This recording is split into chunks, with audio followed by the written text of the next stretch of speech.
এটা অত্যন্ত দুঃখଦାୟକ। ଶୁଣନ୍ତୁ, ବିଜୁ ବାବୁ ହେଲେ ଆଦ୍ୟ ପ୍ରବର୍ତ୍ତକ ପଞ୍ଚାୟତରାଜ ବ୍ୟବସ୍ଥା ସାରା ଭାରତ ବର୍ଷରେ। ଦ୍ୱିତୀୟ ଥର ପାଇଁ ସେ ଯେତେବେଳେ ମୁଖ୍ୟମନ୍ତ୍ରୀ ପ୍ରଥମ ଥର ପାଇଁ ମୁଖ୍ୟମନ୍ତ୍ରୀ ହେଇଥିଲେ 1961 ମସିହାରେ, ସେତେବେଳେ ପଞ୍ଚାୟତରାଜ ବ୍ୟବସ୍ଥାକୁ ସେ ତାଙ୍କର ପ୍ରଥମ ମୁଖ୍ୟମନ୍ତ୍ରୀତ୍ୱ କାଳରେ ଏଷ୍ଟାବ୍ଲିଶ କରିଥିଲେ ଏବଂ ଗ୍ରାମୀଣ କାରିଗର ମାନଙ୍କ ପାଇଁ କାର୍ଯ୍ୟକ୍ରମ କରିଥିଲେ। ଗ୍ରାମୀଣ ଉଦ୍ୟୋଗ ମାନଙ୍କୁ ସେ ଦେଇଥିଲେ ପଞ୍ଚାୟତ ଜରିଆରେ ସ୍ୱୀକୃତି।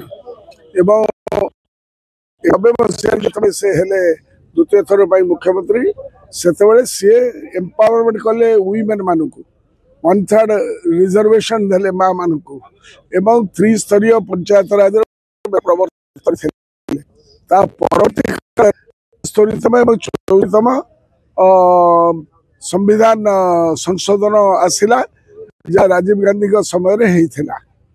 तेणु ता आगुरी आमर ये कार्यक्रम ओडिशा रे कार्यकारी होता, जहाँपाई बिजू बाबू पाखु सब प्रकार श्रेय जीव।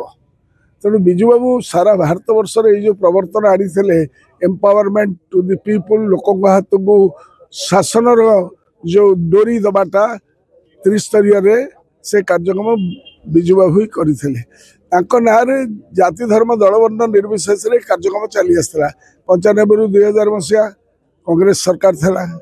एमाने जो माने आज जो मौलवादी माने जो माने आम सागर नहांती वर्तमान से माने 2009 जाके नवीन पट्टनायक नेतृत्व में आम सरकार थे, केबे तो मुह खोली नथिले।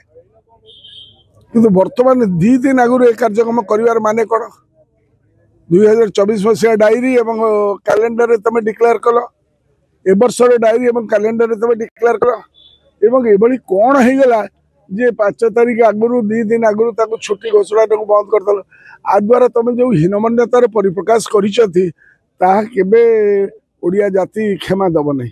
कारण बिजू बाबू ओडिया अस्मितार अन्य नाम कहले अत्युक्ति हेबनी।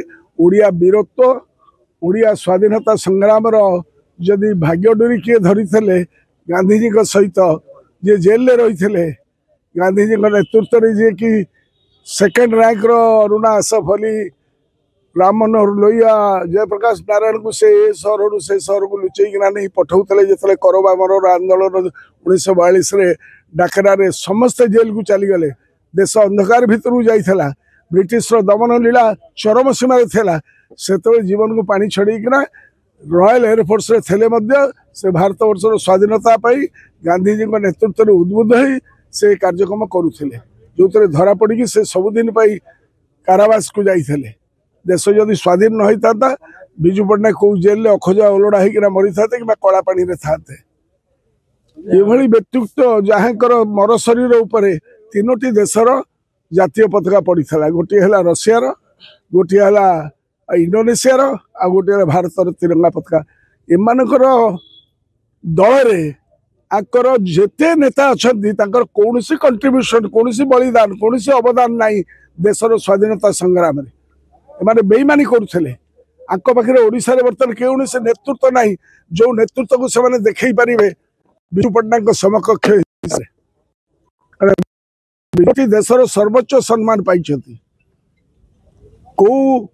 को व्यक्ति आगामी दिन में जन्म हम तार मर शरीर उपर 3टा देशर पताका पड़ो से भली कथा आम चिंता कले चिंता बाहर।